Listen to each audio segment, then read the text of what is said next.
Black Agnes, the irrepressible Scottish woman.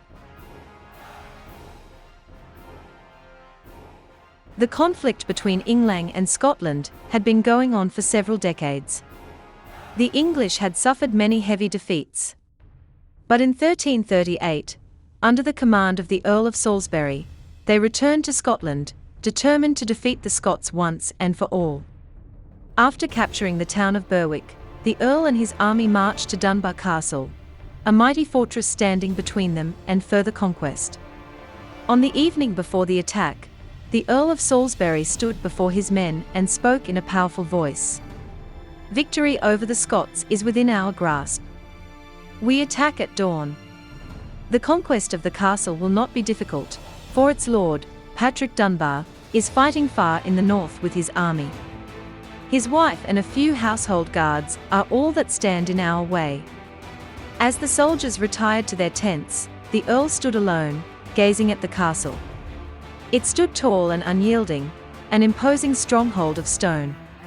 Inside, Lady Agnes Randolph, known as Black Agnes, watched from a narrow window. Her long black hair cascaded over her shoulders, her green eyes sharp with determination. She whispered to herself, "My husband is far away, but I will not surrender. This castle is my home. I will defend it for Scotland and for our king." At dawn, the English army gathered before the gates. The Earl of Salisbury stepped forward and called out, "Lady Agnes Randolph, Countess of Murray. Surrender yourself and the castle, or we shall take it by force." Without hesitation, Lady Agnes appeared on the ramparts and answered boldly, "This castle is mine to defend. It was given to me by the Scottish king, and I will fight for it." Enraged, the Earl gave the order to attack. His men pushed forward massive catapults, launching heavy boulders against the castle walls. The stone trembled, but the walls held firm.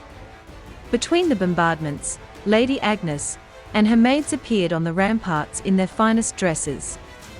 With white handkerchiefs, they dusted the castle walls where the stones had struck, mocking the English attack. The Earl was furious. "She is making a fool of us," he roared. "Bring up the sow." The sow was a huge battering ram, protected by a wooden roof. The English soldiers pushed it forward, preparing to smash the castle gates. But Lady Agnes was ready. She called to her men, "Let them come closer. Now drop the boulders." With a great crash, massive stones rained down from the ramparts, shattering the wooden cover and crushing the battering ram. The English soldiers scattered, their attack in ruins. For weeks, the Earl of Salisbury tried every tactic to break into the castle, but Lady Agnes and her people stood strong.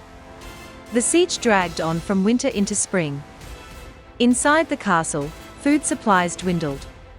Lady Agnes sat by candlelight, writing letters, desperately calling for reinforcements. "We have little food left, but I will not let this castle fall." Outside, the English army suffered as well. The Earl tried to encourage his men, "Brave soldiers, we have endured a hard winter. But hold on a little longer. They will soon be too weak from hunger to resist." But Lady Agnes and her people had hope. One night, small boats arrived under cover of darkness, slipping through a secret passage beneath the castle. Sir Alexander Ramsay of Dalhousie had come with food and supplies. "You are our salvation," Lady Agnes told him. "Without this, we would not last much longer." The next morning, Lady Agnes stood atop the castle walls and called out to the Earl of Salisbury, "Earl of Salisbury. Today I open my gates not to surrender, but to bring you a gift." The English soldiers watched in confusion as a small linen-wrapped package was placed outside their camp. When the Earl unwrapped it, he found fresh bread and fine wine inside. He turned red with rage. "This woman makes a mockery of us again. But she will regret it. Bring her brother here at once." Days earlier, the Earl of Murray, Agnes' brother, had been captured by the English. Now, bound and under guard, he was brought before the castle. The Earl forced him to call out, "Agnes, dear sister, If you do not surrender, the Earl will kill me." A heavy silence fell over the battlefield. Standing between the turrets, Agnes raised her chin and called down, "Earl of Salisbury, kill my brother if you must. He has no wife or heirs. If he dies, I will inherit his lands and his title. I will be the next Countess of Murray. Kill him. Kill him." Her laughter echoed across the battlefield as she turned her back and walked away. The Earl of Salisbury was stunned. He looked at the proud and unyielding woman on the castle walls and muttered to himself, "I have never seen such a woman before." Then, he made his decision. He lowered his sword and let Agnes' brother go. After 5 months of failed attacks, the English army was exhausted. Morale was broken, and the Earl of Salisbury knew he has lost. On June 10, 1338, the siege of Dunbar Castle ended. The English army packed up and left in defeat. Inside the castle, Lady Agnes ran to her brother and embraced him. That night, she and her people feasted and celebrated their victory. The Earl of Salisbury later wrote a song about Agnes' bravery and wit.